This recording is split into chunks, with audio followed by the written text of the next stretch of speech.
Bueno, hola a todos. Hoy vamos a hablar sobre los materiales de origen natural, que es el tema que nos toca, el tema 9. Entonces, bueno, en estos materiales vamos a hablar de ellos por su origen, como dice el título, porque son de origen natural. Nos solaparemos en algún momento con otros materiales que tienen su origen en estos materiales, como pueden ser metales, materiales cerámicos, polímeros también. Entonces, de vez en cuando, pues hablaremos o nos referiremos a algunos de estos materiales que vimos en los temas anteriores. El tema sigue la siguiente estructura. Primero veremos una breve introducción definiendo a qué llamamos material de origen natural. A continuación los clasificaremos en esos grupos que tenemos en el segundo punto. Materiales de origen vegetal, de origen animal y de origen mineral. Y dentro de los de origen mineral distinguiremos entre minerales y rocas y a su vez dentro de los minerales distinguiremos entre metálicos y no metálicos y dentro de las rocas veremos lo que son las rocas ígneas, las rocas sedimentarias y las rocas metamórficas, ¿vale? Una clasificación a más bajo nivel. A continuación veremos dos tipos de aplicaciones diferentes, dos familias de aplicaciones de estos materiales, de algunos de estos materiales. En la primera familia pues veremos los materiales utilizados en construcción principalmente, construcción, estructuras, etc. Y en una segunda familia veremos aquellos materiales que se utilizan también en construcción muchas veces, pero con una utilidad, con un fin de aislamiento. Tanto aislamiento térmico como aislamiento acústico. Finalmente he dejado para lo último un tema un aspecto al que se viene dedicando la industria y la investigación en las últimas décadas, desde finales del siglo XX, mediados o finales del siglo XX, pero bueno, sobre todo en las últimas décadas se está volviendo cada vez más importante, que son el tema de las fibras naturales avanzadas, es decir, el uso de fibras naturales para la fabricación de materiales compuestos, de forma que se tienda a reducir allí donde se pueda el consumo de fibras sintéticas, que como vimos en el tema de materiales compuestos, principalmente suelen ser fibras de vidrio y fibras de carbono, que son muy costosas de obtener en cuanto a energía, requiere una gran cantidad de energía su producción y además al final de su vida útil, cuando el producto fabricado con esa fibra de carbono o con esa fibra de vidrio deja de ser útil, deja de funcionar, deja de tener utilidad para nosotros, pues hay que reciclarlo de alguna forma, hay que deshacerse de ello de alguna forma de tal manera que resulte lo menos contaminante posible. Y eso incurre en mayores costes o en una contaminación adicional, ¿vale? Entonces estas fibras naturales no tienen esos problemas. Sin embargo, pues tienen otros problemas que son los que la industria y la ciencia están intentando resolver o mitigar o avanzar en ellos. Y eso lo dejaremos para el final. Entonces, bueno, vamos a comenzar con la introducción. ¿A qué llamamos material natural? Pues material natural son aquellos que tomamos directamente de la naturaleza, es decir, aquellos en los que no realizamos unas transformaciones importantes, ¿vale? Aquellos en los que realizamos esas transformaciones sobre todo de forma química o procesos mecánicos también, son materiales, es lo que llamamos materiales artificiales o materiales sintéticos, materiales que tenemos que sintetizar a partir de una materia prima.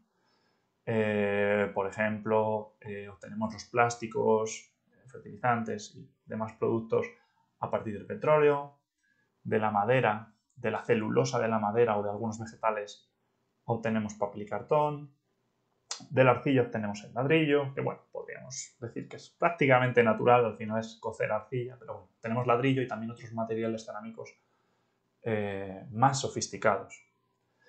Y de forma más o menos similar, a partir de las sílices, la fusión de la sílice nos proporciona vidrio, que es otra cosa que ya vimos en el tema de materiales cerámicos. Entonces, los materiales naturales tenemos de origen animal, por ejemplo, aquí tenemos la cuero, piel, luego veremos un poquito de ellos, algunas propiedades o características o usos, pero bueno, en este caso son bastante intuitivos, todos los conocemos. Los materiales de origen vegetal, como pueden ser la madera, el algodón y otras plantas, otras fibras, por ejemplo el mimbre, en la que se aprovecha el tallo. Y de origen mineral, en la que tenemos el petróleo, que fundamentalmente sirve como materia prima para producir otros materiales o productos sintéticos, pero también tenemos carbón, arcilla y otros minerales y rocas, como veremos más tarde. Los materiales naturales, hay materiales naturales que no requieren de ninguna o de un procesamiento por parte del ser humano muy pequeño, como pueden ser carbón, diamantes, el petróleo según para qué se utilice. Si lo utilizas directamente como combustible no requiere ninguna sintetización posterior. Y otros materiales que requieren de un tratamiento, de un pequeño tratamiento, de una pequeña manipulación para darles una forma adecuada. Por ejemplo, el cuero debe ser curtido, los tejidos naturales deben ser hilados y tejidos a continuación, y la madera, pues, hay que cortarla, tallarla para que nos sirva en unas determinadas dimensiones con unas ciertas formas, ¿vale? Lo importante es que estos materiales naturales no son modificados mediante procesos industriales o químicos, ¿vale? Las modificaciones son más manuales, diríamos. Entonces, continuando, estos materiales naturales, aunque los llamemos naturales, no todos son renovables, como ya sabemos. Pues, materiales renovables tenemos, ejemplos sencillos pueden ser la lana, la madera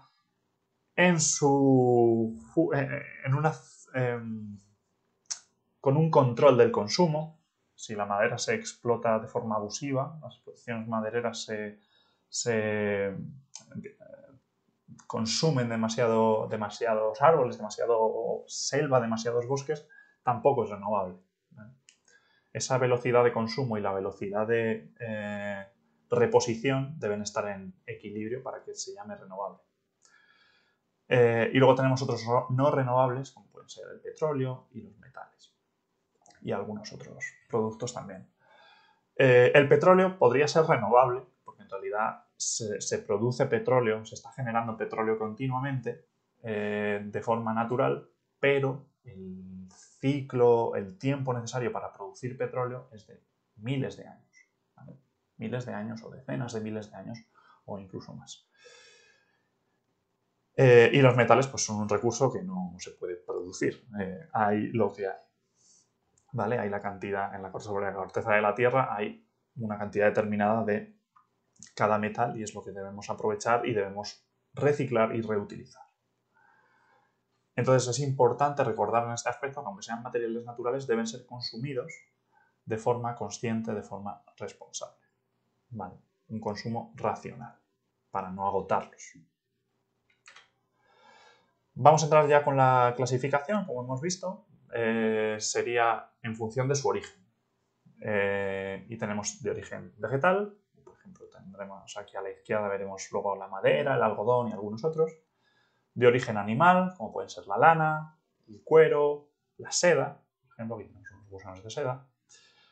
Y de origen mineral, en los que veremos diferentes tipos de minerales y rocas. Y veremos que de origen mineral son los metales, por ejemplo. Entonces, empezamos con los materiales de origen vegetal. Estos materiales, pues, como su propio nombre indica, son los que se obtienen directamente de cualquier variedad vegetal, planta, árbol, arbusto, hierba. Entonces, aquí pues simplemente por poner un poco de contexto en esto, desde su origen histórico, pues desde el comienzo de los tiempos, pues el hombre ha aprovechado los materiales de origen vegetal, como pueden ser desde la tala de árboles para obtener madera, etcétera, etcétera. ¿Vale? Esa quizás sea la más fácil de ver y de entender. Y esos materiales naturales el hombre los extraía para su propio consumo, simplemente. Más adelante, en esa misma época, pues también hay materiales de origen vegetal que se comenzaron a utilizar para la fabricación de prendas, la construcción de embarcaciones, la fabricación de herramientas, etcétera, etcétera, etcétera. Luego estas herramientas, pues a su vez se utilizaron para fabricar otros productos, fueran de origen vegetal o de otro origen. Pero también dieron paso a nuevas tecnologías, nuevas técnicas.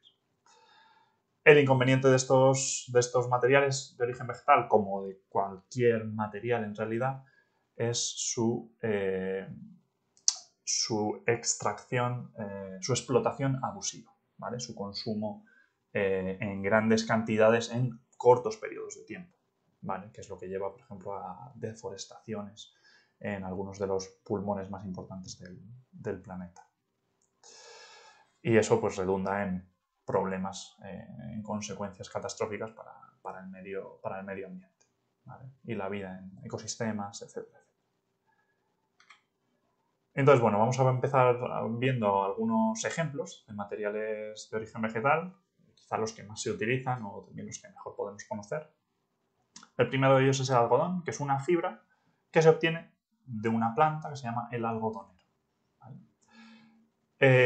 Como características, pues todos lo conocemos, es una fibra muy suave al tacto, con la que es fácil de conseguir, básicamente podemos decir que crece de la tierra, y además es fácil trabajar con ella. Se utiliza en multitud de aplicaciones, aunque quizá lo recordemos en aplicaciones médicas, para confección de ropa o de tejidos, pero también luego veremos en el último bloque que se puede utilizar incluso como refuerzo estructural. ¿Vale? Tiene buenas propiedades, muy buenas propiedades mecánicas, la fibra de algodón, por ejemplo. Y por supuesto pues, se utiliza en ropa y en tejidos porque tiene una buena capacidad aislante, ¿vale? La conductividad térmica que hay a través del algodón es pequeña, es decir, aísla bien. Y eso nos ayuda pues, a producir ropa de abrigo. El siguiente que tenemos, y quizá el más importante de todos por su extenso uso, es la madera, que se obtiene del tronco y de otras partes también, ¿vale? De ramas de árboles también puedes obtener madera, no simplemente del tronco principal. Y la madera sí que se caracteriza aún más por sus propiedades mecánicas y por lo fácil que es trabajarla, ¿vale? También por su abundancia. Entonces tiene unas muy buenas propiedades mecánicas, tanto de rigidez como de resistencia. Y por ello se utiliza, y es muy fácil manipularla, tallarla, trabajar con ella. Por ello se utiliza desde estructuras, es decir, para incluso la construcción, edificación de casas antiguamente, pues prácticamente todo era de madera. Si queríamos obtener una viga de 4 metros, 5 metros, pues eso en piedra no es posible. Era de madera, ¿vale? Entonces la madera se utiliza en muchísimas estructuras. Históricamente se viene utilizando muchísimo en estructuras. Luego ya pues, fue reemplazada por el acero, como todos sabemos, el hormigón, pero principalmente por el acero. Estructuras, muebles, herramientas, utensilios, etcétera. La última que vemos en esta transparencia es el caucho o goma, ¿vale? En realidad el origen es el caucho. Pero el caucho lo tenemos aquí puesto un poco más en gris porque requiere una pequeña transformación, ¿vale? El caucho en realidad ya es un elastómero, que es lo que vimos en el tema de materiales poliméricos. Es un elastómero, quiere decir que tiene una rigidez muy pequeña, pero puede alcanzar grandísimas deformaciones, del orden de triplicar, cuadruplicar, multiplicar por 6, 7, 8 veces su longitud, es decir, deformaciones del 500%, 800%, cosas así. Como por ejemplo las gomas elásticas, están hechas de caucho originalmente, ¿vale? Pero este caucho, ¿de dónde se obtiene? Este caucho se obtiene de la savia de las plantas, de algunas plantas, ¿vale? Y a partir de esa síntesis de esta savia podemos obtener caucho o goma con diferentes rigideces y para diferentes aplicaciones. Algunas de las propiedades más importantes, algunas ya las hemos comentado, esa grandísima flexibilidad, esa capacidad para deformarse de forma elástica, es decir, una vez que se han deformado, si dejamos de aplicarles fuerza, recuperan su tamaño inicial, ¿vale? Eso es lo que quiere decir que se comporten como de forma elástica. Entonces, bueno, pues las principales aplicaciones del caucho pueden ser en neumáticos, por sus propiedades impermeables y por esa gran elasticidad y resistencia al desgaste principalmente, y la capacidad, por supuesto, para absorber vibraciones, absorber ruido. Entonces, por eso se utilizan neumáticos. Y también el caucho o la goma ha sido uno de los primeros pegamentos, uno de los primeros adhesivos, gracias a su consistencia resinosa, esa consistencia resinosa de la savia de las plantas, y luego esa resistencia y elasticidad. Hace que se adhiera también muy bien a las superficies. Continuando con los materiales de origen vegetal, por ejemplo, tenemos el corcho, que procede de la corteza de algunos árboles. Todos habremos oído hablar del alcornoque, pues la corteza del alcornoque se puede convertir en corcho. Principales propiedades son que es un buen aislante térmico y que es impermeable, ¿vale? Es hidrófugo, ¿vale? El agua no entra en el corcho, ¿vale? Por ello, pues, por estas dos propiedades, pues, se utiliza mucho, por ejemplo, para hacer tapones en botellas de vidrio. El siguiente material de origen natural es el cartón o los materiales basados en celulosa, ¿vale? La celulosa se obtiene de los árboles, ¿vale? Se obtiene, bueno, de los árboles y de origen vegetal, no solo de los árboles. Se obtiene de las plantas. De muchas plantas diferentes se pueden obtener celulosas diferentes. Pero esta celulosa en realidad en realidad lo que se obtiene es algo que les parece un polímero. En realidad, si nos fijáramos en su química, en su composición, la celulosa forma cadenas de monómeros, que era lo que definimos como polímeros en uno de los temas anteriores. Entonces el cartón, en realidad, sería un tipo de polímero. Lo que pasa es que tiene un origen natural, ¿vale? La celulosa es un compuesto obtenido directamente de las plantas. ¿Para qué se aplica el cartón? Pues bueno, todos lo sabemos que se utiliza para cajas, embalajes, incluso aislamientos se pueden encontrar en cartón, siempre que no vayas a ver humedad cerca, que es lo que en realidad deteriora, pues, drásticamente el cartón y todos estos derivados de la celulosa. Es un hidrófilo, en realidad, ¿vale? Atrae agua, absorbe agua y además se deteriora con el agua. Tenemos también, por ejemplo, el bambú, que tiene su origen en el continente asiático.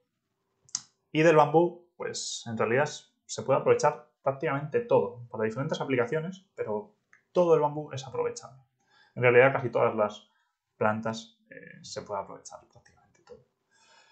Entonces, por ejemplo, para el tallo se utiliza, es la parte más maciza del bambú, y se utiliza para la elaboración, se utiliza prácticamente como la madera, pero además es muy ligero.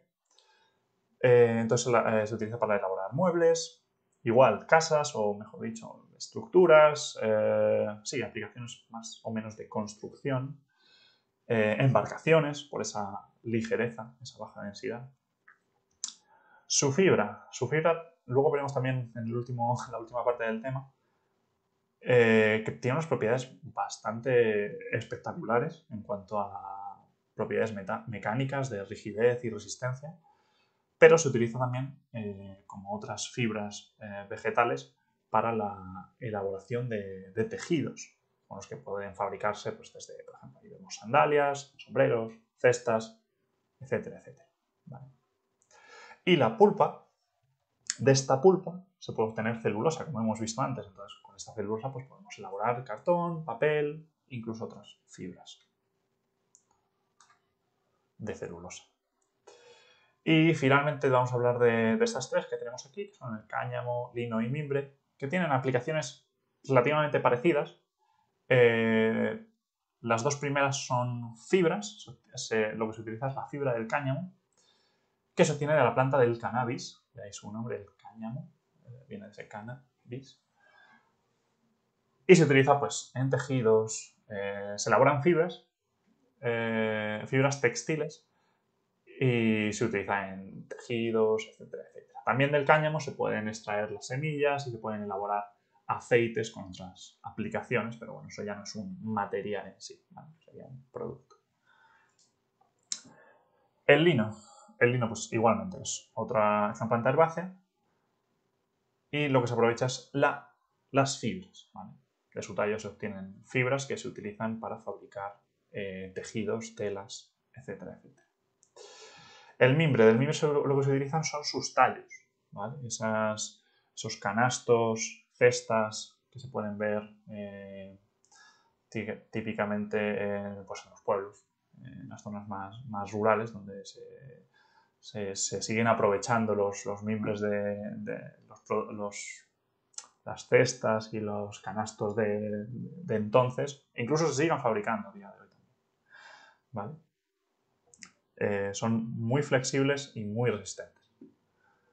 El tallo del mimbre. Vamos ahora con los materiales de origen animal. Entonces, bueno, pues igualmente como con los materiales de origen vegetal, por poner un poco en contexto, los motivos históricos, bueno, de origen animal, por supuesto, derivan o se obtienen a partir de un animal. El hombre los viene utilizando desde el principio de los tiempos, podríamos decir, para su consumo.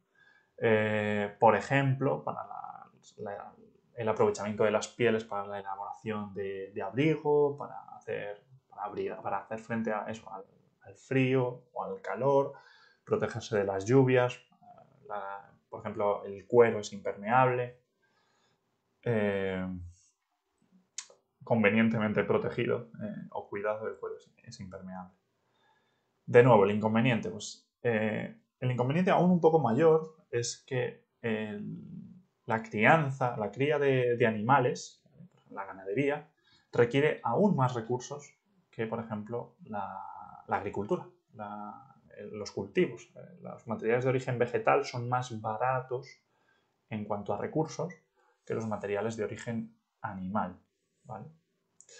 El ganado consume mucho más recursos. No solo requiere agua, sino también requiere otro tipo de recursos.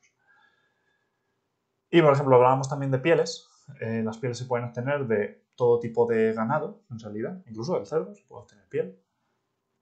Y se puede procesar esa piel. Entonces, del ganado ovino, ovejas, ganado bovino, porcino, e incluso de reptiles. Aquí en la imagen tenemos algunos ejemplos aquí abajo, tenemos un cocodrilo, tenemos una serpiente. Son casos un poco exóticos, pero bueno, en determinadas circunstancias se pueden llegar a aprovechar. Problema de nuevo, pues la sobreexplotación, el abuso de este tipo de recursos puede llevar a la extinción a algunas especies, ¿vale? Como ha ocurrido especialmente, por ejemplo, con reptiles, ¿vale? Pero también con muchos otros especies de animales. Entonces, bueno, vamos a empezar a ver algunos ejemplos de estos materiales de origen animal, empezando con el cuero. El cuero se obtiene de la piel de algunos animales. Especialmente, por ejemplo, más populares puede ser la piel de vaca. De la piel de vaca se obtiene cuero. ¿Cómo se obtiene cuero? Curtiéndolo. El proceso de la limpieza de esa piel y de la adecuación de esa piel para hacer prendas o hacer algo que parece un tejido, se comporta como un tejido, aunque en realidad no está tejido, ¿vale? Es una pieza formada por un solo material, por una sola pieza de material, ¿vale? Es una prenda formada por una sola pieza de material. Y el cuero se caracteriza por unas buenas propiedades de resistencia y flexibilidad, de ahí que se puede utilizar como prenda, por esa flexibilidad. Y además se pueden manipular más fácilmente gracias a esta flexibilidad. Otro de los materiales animales de los que vamos a hablar es la lana, que simplemente consiste en el pelo de algunos animales, como las ovejas, típicamente, que todos conoceremos. Ese pelo que se obtiene de las ovejas tras su esquila, ovejas, y también tenemos aquí, por ejemplo, llamas o alpacas, ¿no? Todos estos animales que son lanudos son esquilados, y de ese pelo que se obtiene del esquilado, este pelo se hila a continuación y se obtienen esos hilos, esos filamentos que forman pues la lana que tenemos, por ejemplo, aquí en la derecha en las imágenes. La lana se utiliza, pues, por ejemplo, para producir telas y para producir telas para vestuario de abrigo, ¿vale? Con prendas de abrigo. Es un buen aislante térmico y mantiene el calor corporal gracias a esas prendas de lana. El siguiente material que tenemos es la seda, y de nuevo, la seda en este caso no se obtiene de pelo, sino que se obtiene de los filamentos de las crisálidas que forman los gusanos de seda, ¿vale? Aquí tenemos esta especie de huevos, son crisálidas, ¿vale? Cuando el gusano de seda ejecuta su metamorfosis, forma esa crisálida a su alrededor para luego salir, convertirse en una mariposa, pues se puede aprovechar esta crisálida, se puede aprovechar el filamento del que está hecho esa crisálida y formar hilos de seda, ¿vale? Y la seda pues se utiliza de nuevo para tejidos especialmente suaves, ¿vale? De ahí de hecho el término, el adjetivo sedoso, ¿vale? Viene de esa suavidad, de la textura que tiene este tejido. Tenemos las plumas a continuación, que vienen ya de otro tipo de animales, en este caso de las aves. Y se trata de estructuras queratinosas, es decir, lo que las conforma se denomina queratina, de ahí ese nombre. Entonces, las aves, en lugar de su piel, en lugar de estar cubierta de pelo, pues como todos sabemos, está cubierta de plumas. Y esas plumas les ofrecen un aislamiento muy, muy importante contra la temperatura, pero también contra el agua, ¿vale? Por ejemplo, pensemos en los patos, por ejemplo. Entonces, estas plumas se pueden utilizar como abrigo también, ¿vale? Protegen de las adversidades, de las bajas temperaturas e incluso de las altas temperaturas. Y, por ejemplo, en la industria textil también se utilizan como reguladores del calor. Podemos pensar, por ejemplo, en el relleno de los edredones. El relleno de los edredones, de los mejores edredones, se hace en plumas, pluma de ganso o plumón, que es aún mejor, por esas propiedades de aislamiento térmico, ¿vale? Y también pues, se pueden utilizar con finalidades decorativas, gracias a su color y vistosidad para para las plumas de algunos tipos de ave. Por ejemplo, se me ocurre el ave del paraíso, que tiene esas plumas tan vistosas, tan coloridas. Sin embargo, está protegido, ¿vale? El ave del paraíso es un animal en peligro de extinción. Seguimos ahora con los materiales de origen mineral. Entonces, lo primero que vamos a hacer es distinguir entre minerales y rocas, ¿vale? Los materiales de origen mineral tienen su origen en estos dos tipos de elementos, los minerales y las rocas. ¿Qué es un mineral? Un mineral es una sustancia natural con una composición química definida, ¿vale? Es decir, normalmente es un sólido inorgánico y tiene una estructura cristalina, normalmente, ¿vale? Pero lo importante es que están formados por un único componente, es decir, por un único compuesto, ¿vale? Un único tipo de molécula, ¿vale? Esto no es que estén formados por un único elemento químico, no, es que estén formados por un mismo compuesto, ¿vale? Una misma molécula, ¿vale? Puede ser un óxido de cobre, un óxido de hierro, un óxido de algo, ¿vale? Un silicato, un silicio con algo más. Y se caracterizan por algunas de las propiedades que los caracterizan, mejor dicho. Son la dureza, el brillo, el color y la forma. ¿Qué quiero decir con esto? Pues que los expertos en minerales son capaces de distinguir a través de estas propiedades qué mineral tienen delante. Vale. La forma, porque hay veces que forman puntas o aristas muy pronunciadas, tienen a veces formas peculiares y a través de esa forma se puede identificar qué tipo de mineral es. ¿Y qué es la roca? ¿Qué es una roca? Una roca es un agregado de minerales, al fin y al cabo. ¿Vale? Es una mezcla de minerales. Estos minerales se presentan en forma de cristales o granos. Por ejemplo, aquí podemos ver un granito y tenemos unas partes más oscuras, es un tipo de mineral, otras más claras son otro tipo de mineral. Ahora vamos a ver qué minerales son en el caso del granito.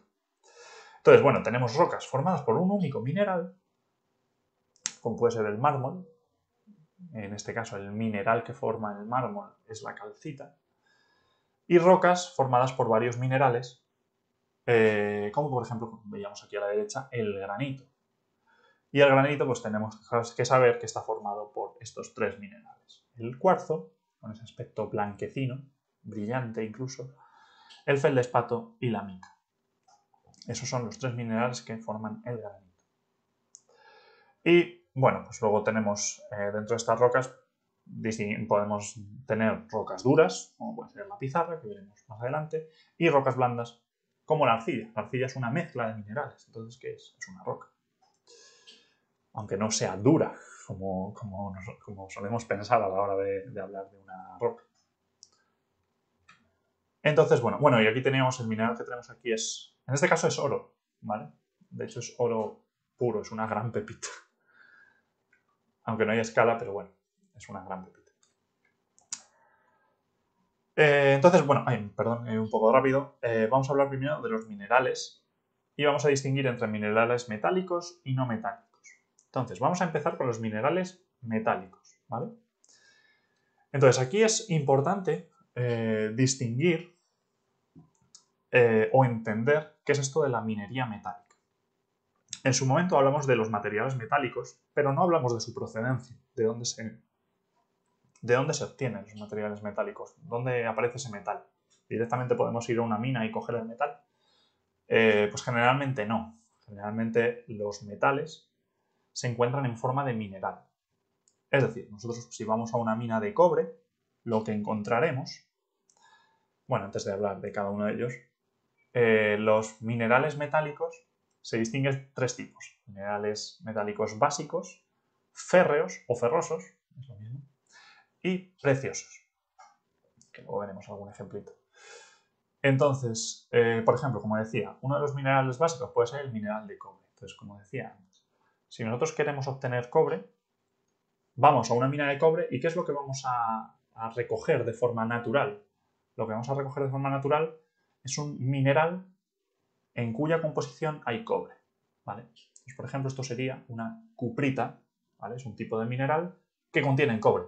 Es relativamente fácil de verlo por su aspecto, que tiene el color del cobre. ¿Vale? Aquí a la derecha tendríamos, por ejemplo, un tubo, un filamento de cobre puro.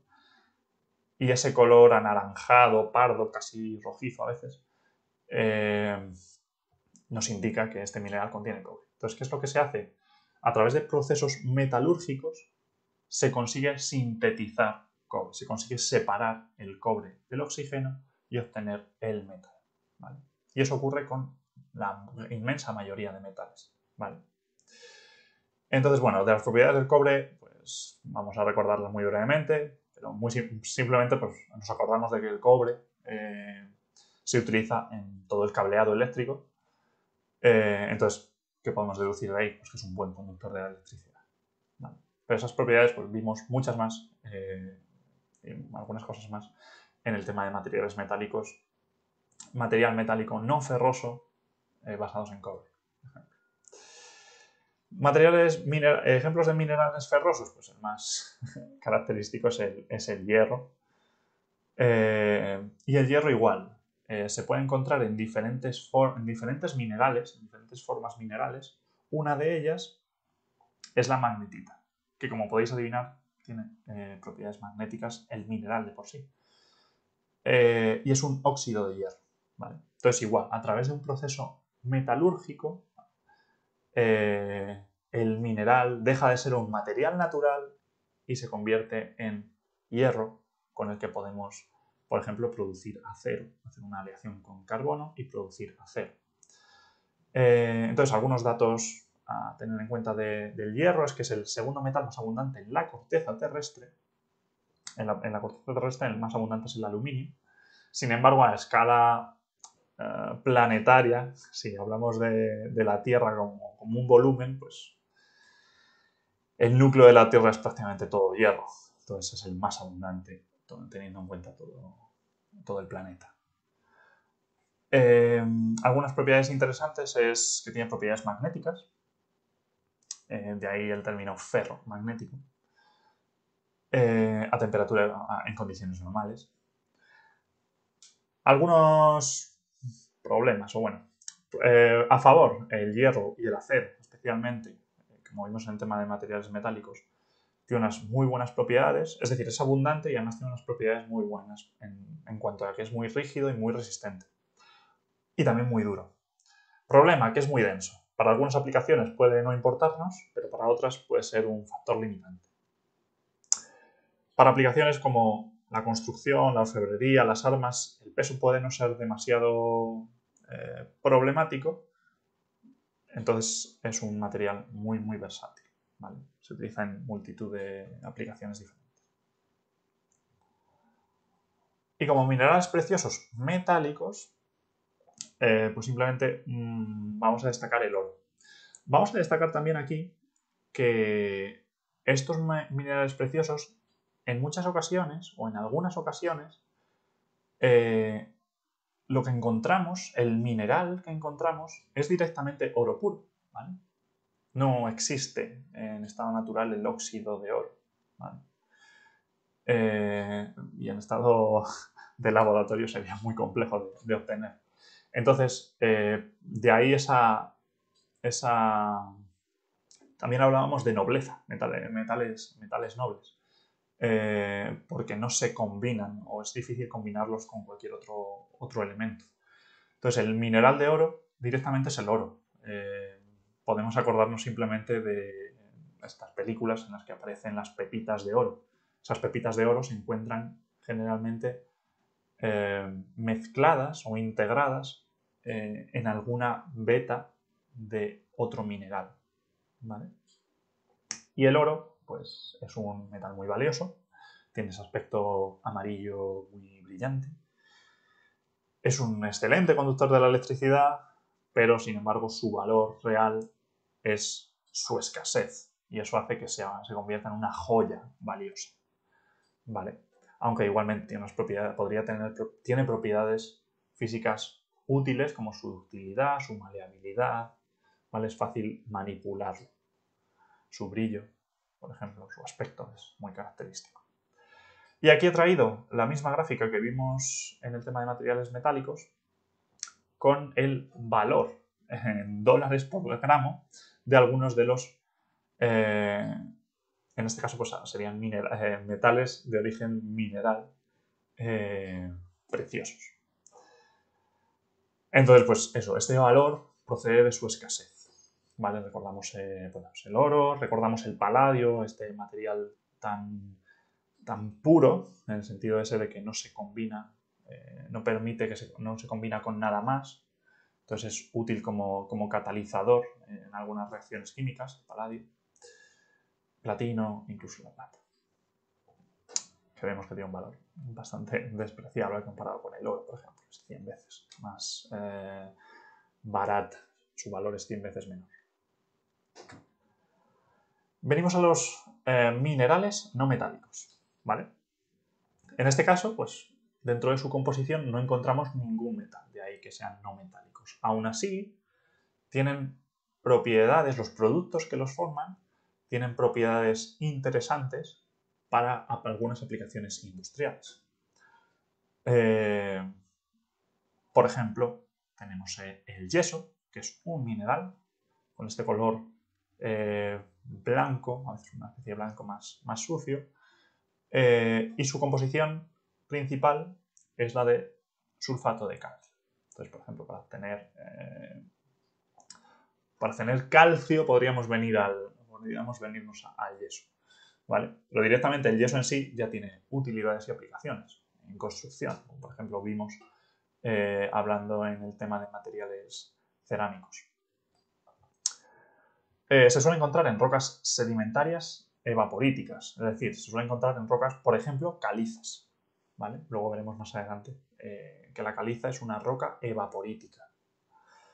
¿Vale? Nos acordamos, los minerales, las rocas están formadas por minerales, por lo tanto el yeso puede formar parte de rocas.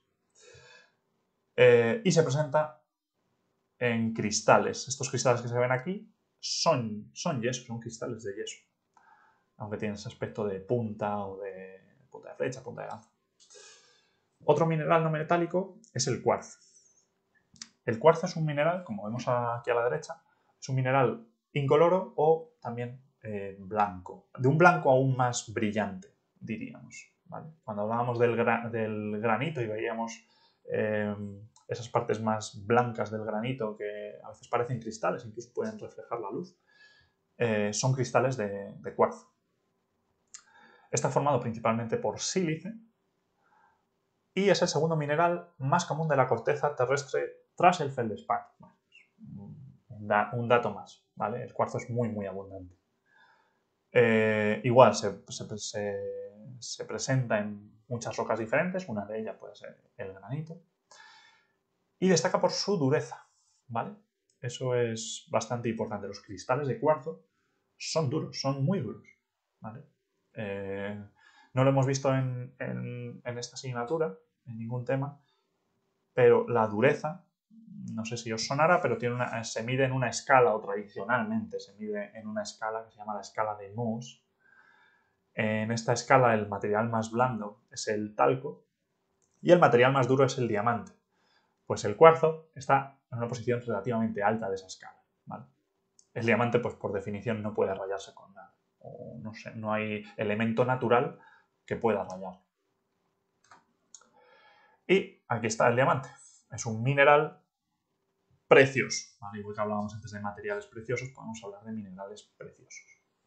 Es un mineral precioso no metálico, recordamos, ¿vale? El diamante está formado por carbono. Es una de las formas en las que el carbono se puede estructurar, ¿vale? Recordamos el carbono que podía estructurarse como grafito cuando estaba en forma de láminas y también podía estructurarse en forma de diamante cuando estaba en una forma volumétrica, ¿vale? Y su escasez hace que sea uno de los minerales e incluso uno de los materiales más preciados del mundo, aún más que el oro, por ejemplo. Además tiene unas propiedades muy especiales y muy útiles en algunos sectores, propiedades físicas y propiedades ópticas. Si hablamos de las propiedades físicas, recordamos de nuevo que su dureza es extremadamente alta, es decir, podríamos utilizarlo como herramienta de corte y se desgastaría muy poco. Su desgaste sería muy pequeño comparado con otras herramientas de otros materiales, ¿vale? Con otros filos de otros materiales. Y como particularidad tiene una conductividad térmica altísima, ¿vale? Entonces, además de cortar de forma muy efectiva, podría disipar ese calor del corte también de forma muy efectiva. Recordamos que hablamos de diamantes de origen natural, ¿vale? Es decir, tendríamos un mineral donde tendríamos el diamante que posteriormente podríamos tallar y obtener una pieza de diamante. Sin embargo, para estas aplicaciones de corte, pulido, abrasión, etc., lo que se viene utilizando en las últimas décadas, o en la segunda mitad del siglo XX, son diamantes sintéticos, ¿vale? Es algo como lo que veríamos aquí. Aquí, pegado a esta herramienta, a este filo, tenemos partículas de diamante sintético, que se ha obtenido a partir del procesado de carbono a altas temperaturas y altas presiones, ¿vale? Por eso es sintético. pero es el que se utiliza generalmente en herramientas de corte y de pulido. El mineral, el diamante natural, tiene un valor aún más grande en joyería, normalmente, debido a su escasez. ¿Vale? Y otros minerales pues, pueden ser rubíes, amatistas, etc. Ópalo, etc. Bueno, entonces continuamos con las rocas. Y vamos a hablar hemos dicho, de esos tres tipos de rocas. ¿Vale? Entonces, de momento vamos a empezar con las primeras, que son las rocas ígneas. Ígneas, pues simplemente por el nombre podemos acordarnos de que su origen está en el enfriamiento, en la solidificación del magma. ¿Vale? Entonces tenemos dos tipos de rocas, aquí vamos a poner un ejemplo de cada una, y tenemos rocas que se forman en profundidad, es decir, en las que el magma solidifica antes de salir a la superficie, en caso de que salga en algún momento, y se denominan rocas intrusivas. ¿Vale? Entonces, estas rocas han solidificado en profundidad. El granito es una de estas rocas. El granito recibe su nombre de su aspecto granulado, ¿vale? Con un aspecto de granos. Y como veíamos antes, está formado por tres minerales, que son el cuarzo, ese blanco brillante, el feldespato y la mica. El granito posee una gran dureza y una gran resistencia. Es por ello que se ha venido utilizando en numerosas construcciones, pues en el sector de la construcción y como elemento también ornamental. Ese aspecto, cuando es trabajado y pulido, pues, es muy atractivo, es muy decorativo. Y por otro lado tenemos las rocas extrusivas, que son aquellas que se generan cuando ese magma fundido del que hablábamos, sale a la superficie y solidifica en la superficie. Por ello se llaman extrusivas. Y solidifican, puede ser en contacto con el aire, en contacto con la atmósfera, o puede salir en el océano y solidificar directamente bajo el agua, ¿vale? En contacto con el agua. Entonces, una de estas rocas es el basalto, que está formado por silicatos de magnesio y hierro y también por sílice, ¿vale? Y sílice, nos acordamos, es el óxido de silicio. Este basalto constituye una de las rocas más abundantes en la corteza terrestre. Pasamos al siguiente tipo de rocas, que son las rocas sedimentarias. Y las rocas sedimentarias son rocas viejas, podríamos llamarlas, porque son rocas que se forman con el paso del tiempo, con el paso de muchísimos años, ¿vale? Estamos hablando de edades geológicas, ¿vale? No son siglos ni miles de años, son escalas aún superiores. Entonces se forman por el sedimento durante tiempos muy prolongados de materiales, ¿vale? Sedimentos que pueden ser arrastrados, pues, como todos sabemos, por vías fluviales, por ríos, por el aire, etcétera, etcétera.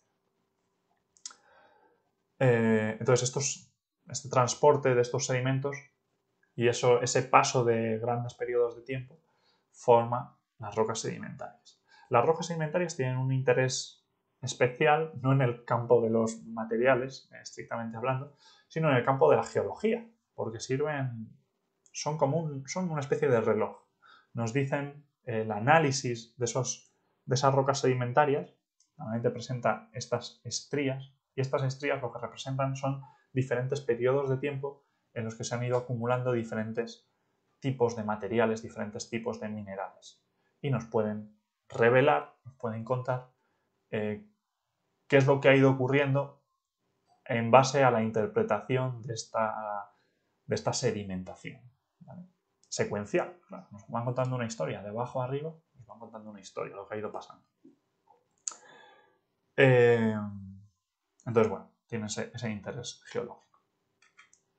Algunas de las rocas sedimentarias más comunes pueden ser, por ejemplo, la lutita y la caliza. Hablamos de ellas también porque son dos tipos de rocas sedimentarias. Una clasificación más dentro de las rocas sedimentarias. Dentro de los minerales y rocas sedimentarias, pues aquí tenemos las rocas sedimentarias clásticas y las rocas sedimentarias evaporíticas. Simplemente, clástico, ¿qué quiere decir clástico? Que está formado por clastos, y un clasto es un pedazo, un fragmento, un trozo, ¿vale? ¿De qué? De minerales. Estamos hablando de rocas que están formadas por diferentes minerales. Pues un clasto es eso, es un fragmento de minerales que se acumulan y gracias a esa presión a lo largo de esos periodos geológicos se convierte en un elemento que es una roca clástica. Entonces, la lutita en particular es una roca porosa, pero esos poros son muy pequeñitos y no están conectados entre sí, ¿vale? Entonces, esa porosidad aún así no impide o permite que siga siendo impermeable, ¿vale? Pero la lutita es impermeable. Esa impermeabilidad hace que pueda servir de roca madre de depósitos o bolsas de petróleo y gas natural, ¿vale? ¿Qué quiere decir eso de que sea roca madre? Pues que sea la base de un depósito. Entonces, esa impermeabilidad hace que el petróleo no atraviese, no permee a través de la roca, ¿vale? Es como el material del que está recubierta las paredes de esa bolsa en la que está almacenado petróleo y gas natural.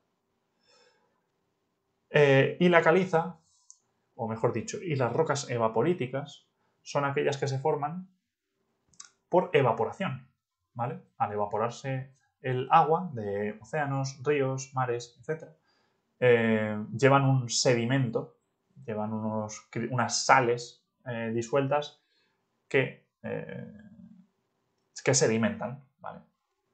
Sedimentan y terminan formando estas otras rocas que son las rocas evaporíticas, ¿vale? Simplemente si nos acordamos del nombre no será muy complicado deducir de dónde viene. Luego pues hay que saber que una roca evaporítica es, por ejemplo, la caliza. Y la caliza habíamos comentado al principio que está formada puede estar formada por diferentes minerales, pero el mineral principal es la calcita. Y la calcita fundamentalmente es carbonato de calcio, ¿vale? Este CaCO3. La calcita, pues vemos aquí que es fácil de reconocer y además es relativamente blanda. Las calizas, muchas de ellas, podemos directamente disolverlas, deshacerlas con la mano, ¿vale? Su resistencia mecánica no es alta, ni mucho menos. Y bueno, vamos a continuar. Que si no, pasamos demasiado tiempo con detalles menores. Entonces, bueno, vamos a por los últimos tipos de roca, las rocas metamórficas. Estas rocas metamórficas, de nuevo, su nombre nos va a decir cómo se originan, ¿vale? De dónde proceden. Proceden de una metamorfosis, de una transformación de otros tipos de rocas. Entonces, como ejemplo, ya sean rocas ígneas o rocas sedimentarias. ¿Qué tipo de transformaciones? Pues las transformaciones que pueden darse en estado natural, ¿vale? Del tipo calor, humedad y presión, ¿vale? Durante largos periodos de tiempo, largos periodos geológicos. De ahí que sea más difícil o improbable encontrar este tipo de rocas en lo que llamamos territorios geológicamente jóvenes. Es decir, si pensamos en la Tierra como en un organismo vivo que ha ido evolucionando su disposición, su configuración a lo largo de esos periodos geológicos grandísimos, de los que no me atrevo ni siquiera a dar datos, esas zonas más jóvenes, en las zonas en las que no ha habido cambios recientemente, no habrá este tipo de rocas. Entonces, bueno, vamos a ver dos tipos de rocas metamórficas que van a ser la pizarra, procedente de la lutita, y el mármol, procedente de la caliza, ¿vale? Recordamos que estas dos además son rocas sedimentarias. Entonces, la pizarra, ya hemos dicho que se forma por la metamorfosis de la lutita y algunas de las propiedades, bueno, se caracterizan, unas características importantes de la pizarra es su morfología, es su estructura, que es en forma de láminas, en forma de láminas, en forma de lajas, ¿vale? Una estructura laminar, que nos recuerda al grafito. Si nos acordamos, el grafito era carbono en forma de láminas, ¿vale? En diferentes rodajas o lonchas de carbono. Pues la lutita tiene esa estructura, ¿vale? No es carbono, no nos confundamos, pero tiene esa estructura en forma de láminas. De ahí que, por ejemplo, si veis un pedazo de pizarra roto, una roca de pizarra al aire libre, pues veréis, si veis en el espesor, veréis esas láminas muy, muy claramente. También esta estructura laminar hace que sea muy impermeable, ¿vale? La humedad es muy difícil que atraviese esas láminas atravesándolas, ¿vale? Como ya lo que llamaríamos el espesor, la humedad no va a atravesar la pizarra en la dirección del espesor. También, pues bueno, podríamos hablar también de anisotropía, ¿vale? Pero bueno, ¿qué aspecto tiene? Todos sabemos que tiene un color, como decimos aquí, opaco, negro azulado, negro, pero bueno, puede tirar un poquito hacia azul. Es impermeable y por esa impermeabilidad se utiliza en tejados, fundamentalmente. Esos tejados negros generalmente están hechos de pizarra o a lo mejor están adornados, revestidos de pizarra. También pues las pizarras se utilizan como elemento de escritura a escala global.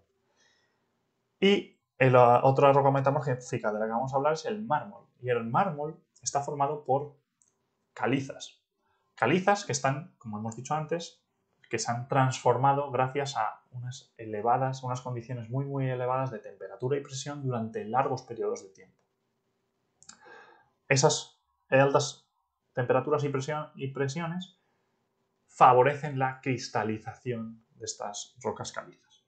Entonces, esa cristalización lo que hace es que este material, este mármol, tenga una mucha mayor dureza que la caliza. La caliza, decíamos antes, que podíamos incluso deshacerla con los dedos en algunos casos, cuando no está nada compactada. Pero a partir de temperatura y presión, la convertimos en mármol. Y el mármol sabemos bien que no se puede deshacer fácilmente en absoluto, ¿vale? Entonces tiene una alta dureza, ¿vale? Esa cristalización también lo que hace es que tenga un aspecto muy brillante, ¿vale? Si pulimos el mármol, simplemente pulido, esto le va a dar un brillo natural muy, muy llamativo. De ahí su uso en construcción, sobre todo con fines decorativos, ¿vale? En zonas, en construcciones donde se vaya a ver, ¿vale? En halls, en entradas, en ese tipo de espacios, halls de hoteles, halls de algunos edificios importantes o conmemorativos, etcétera, y en escultura. Y aún más, por ejemplo, hemos puesto una imagen del Taj Mahal en la India, que es una de las maravillas del mundo, como sabréis, y está construido en mármol, o al menos revestido en mármol, ¿vale?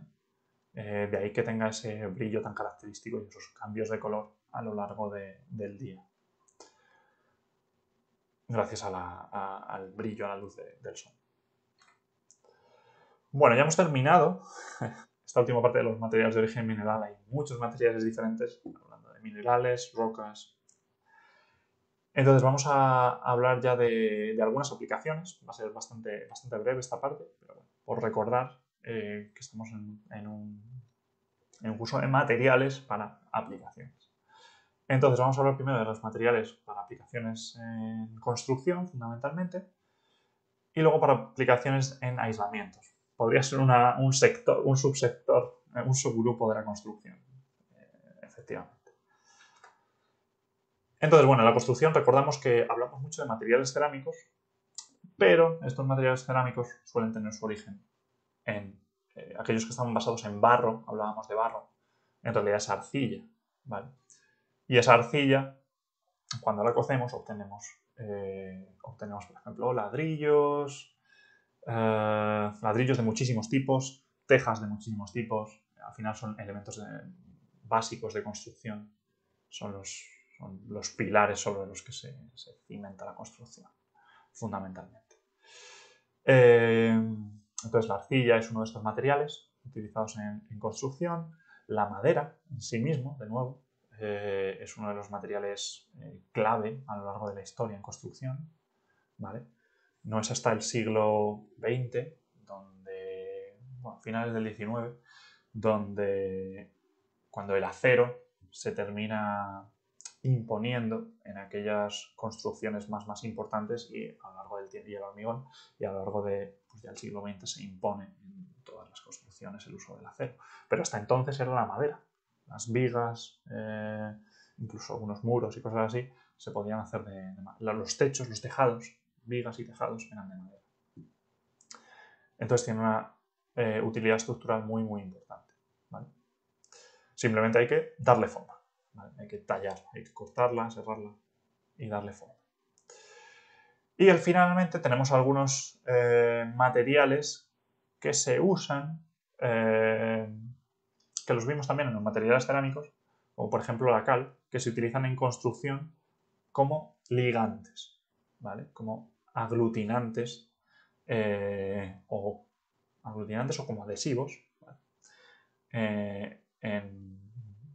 En la elaboración de morteros, en la producción de cimentaciones, en los cubrimientos de suelos, se llaman soleras, ¿vale? Por su resistencia y dureza, sobre todo resistencia a condiciones ambientales, ¿vale? Y si nos vamos al terreno de los aislamientos, podrían ser también sectores de la construcción, pero bueno, por concretar un poco más. ¿Por qué nos pueden interesar los aislamientos de materiales naturales? Pues de nuevo, por el tema de la sostenibilidad. Conocemos o hablamos en su momento de otros materiales que pueden servir como aislamientos. Por ejemplo, la fibra de vidrio, la lana de vidrio se puede utilizar como aislamiento. Sin embargo, su reciclado, si el edificio en el que se está utilizando es derribado y hay que reciclar en la medida de lo posible todos esos escombros, el reciclaje de la lana de vidrio y de la fibra de vidrio es muy costoso y además es muy tóxico si no se hace. Entonces, bueno, pues aquí tenemos algunos ejemplos de aislamientos. Pueden ser el cáñamo, la fibra de cáñamo, para aislamientos en muros, forjados, cubiertas. También como aislamiento acústico. Esta es una propiedad bastante importante, el aislamiento acústico, ya que las fibras naturales en general absorben mucho mejor las vibraciones que las fibras sintéticas o incluso las fibras metálicas. Entonces, como aislamientos acústicos son muy interesantes, ¿vale? Para producir incluso cámaras anecoicas, que se llaman, que es por ejemplo donde se hacen las grabaciones de música y mediciones de algunos instrumentos emisores, tipo antenas y cosas así, ¿vale? Entonces, bueno, otros materiales que tenemos, por ejemplo, es una celulosa, que hablamos que daba lugar a algo que podríamos denominar material polimérico. Al final la celulosa forma esas cadenas de monómeros, pero monómeros de origen natural. Y de nuevo, pues, aislamiento, ¿vale? Aislamiento en cámaras de aire, muros, bla, bla, bla. El algodón, la fibra de algodón. Hablábamos antes de la elaboración de prendas, de tejidos, cosas así.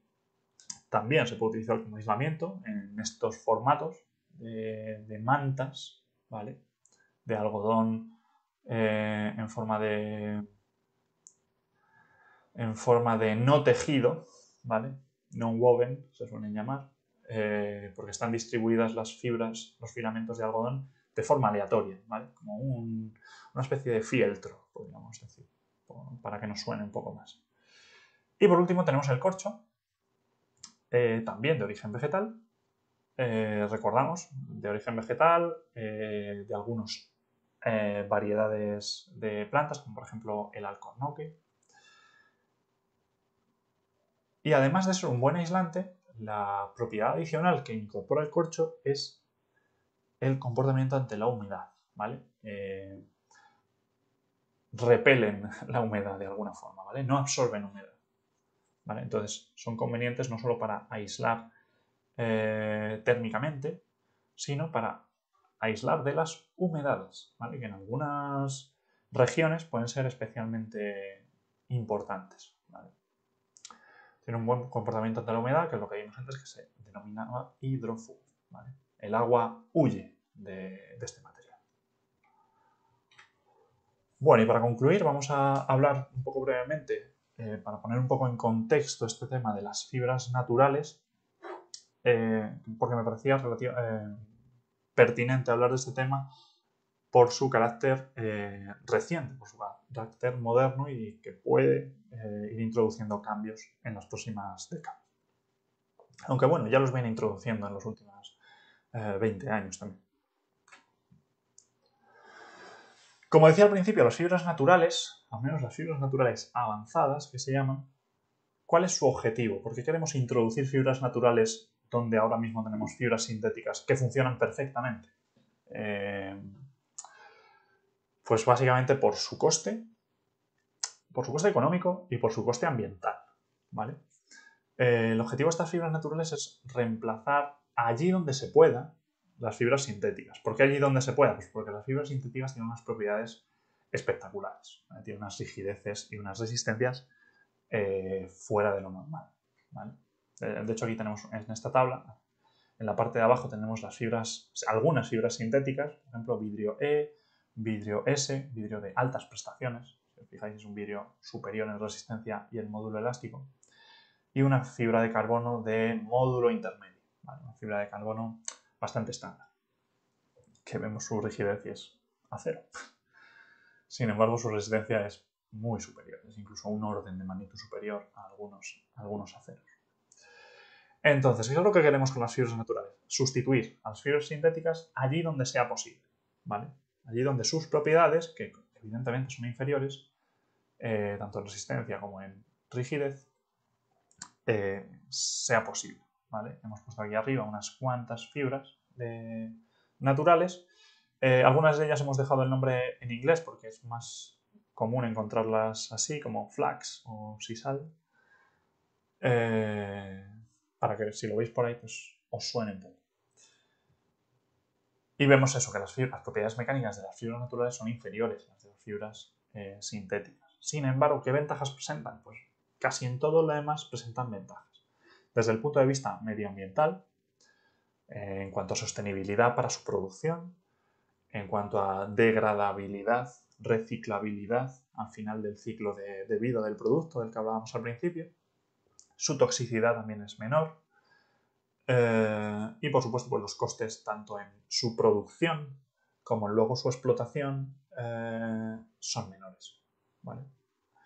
Desventajas, pues realmente lo más importante son sus propiedades mecánicas, que son bastante más bajas y además en algunos casos, en general, son muy variables. ¿Por qué? Pues porque son fibras que obtenemos de plantas, obtenemos de origen vegetal.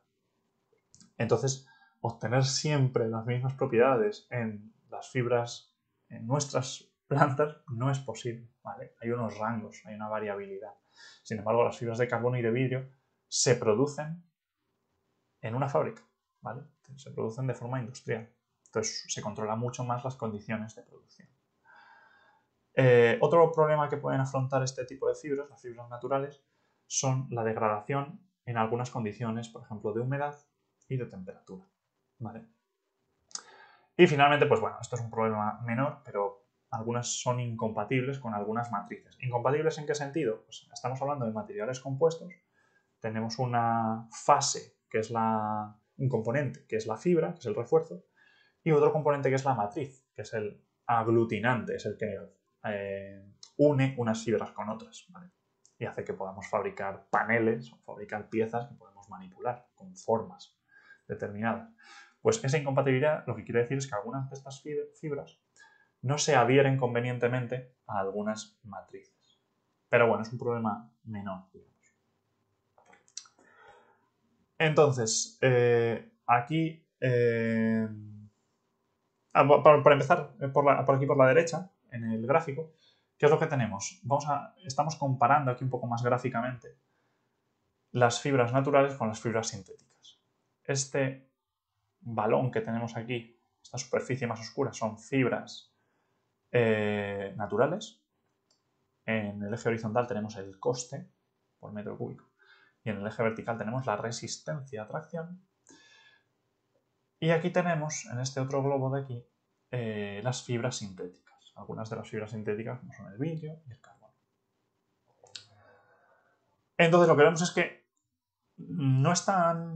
presentan unos costes muy inferiores, un orden de magnitud inferior, un orden de magnitud, incluso más, a veces menos, pero no están tan lejos, por ejemplo, en cuanto a resistencia, a tracción, ¿vale? Entonces, bueno, pueden ser muy interesantes en determinadas aplicaciones donde esa resistencia a tracción o esa rigidez no sean tan críticas, porque siguen siendo muy ligeras, ¿vale? Ese es un punto muy importante. No lo he destacado aquí, pero estamos en el mismo orden de magnitud, ¿vale? Estamos en torno a 1 y pico, ¿vale? 1,5, 1,2, ¿vale? En torno a 1,5. Entonces, ¿en qué aplicaciones pueden ser válidas este tipo de fibras? En aplicaciones, por ejemplo, que no sean estructurales críticas. Por ejemplo, en el sector de la automoción, desde la década de los 90 se han venido utilizando y se han venido incorporando cada vez más. ¿Dónde? En zonas, como decíamos, que no tengan una responsabilidad estructural, ¿vale? Por ejemplo, en paneles interiores, en puertas, por ejemplo, este sería el panel de una puerta, ¿vale? El panel interior, es decir, lo que vemos de la puerta por dentro, no vemos el metal, la chapa de la carrocería, lo que vemos es un panel, que luego a lo mejor está, bueno, a lo mejor no, siempre está tapizado de alguna forma o cubierto con algo más, con una tela o parecido. Pero esos paneles de puertas, bandejas, el recubrimiento del maletero, salpicaderos, suelos, etcétera, a día de hoy en muchos casos se fabrican con estos materiales compuestos de fibras naturales, ¿vale? Y aquí he puesto un par de ejemplos. Aquí tenemos esto creo que es la bandeja del maletero o el suelo del maletero de un Cayenne, de un Porsche Cayenne. Y aquí el panel interior de una puerta de un... Ah, bueno, he dejado aquí Audi Q7. No, esto es un Mercedes clase R. Lo cambiaré a continuación. Y al final os dejo aquí también un vídeo porque resume bastante bien cuál es la meta de estas fibras naturales. Es de una empresa que colabora con una marca automovilística. Automovilística porque es competición, ¿vale? En la sustitución de algunas partes de la carrocería en lugar de ser de fibra de carbono o fibra de vidrio, utilizan fibras naturales, ¿vale? Entonces, bueno, con esto concluimos el tema de hoy y, bueno, el último tema que veremos es el tema 10 de materiales multifuncionales y lo tendréis disponible la semana que viene. Así que, bueno, con esto terminamos el vídeo de hoy.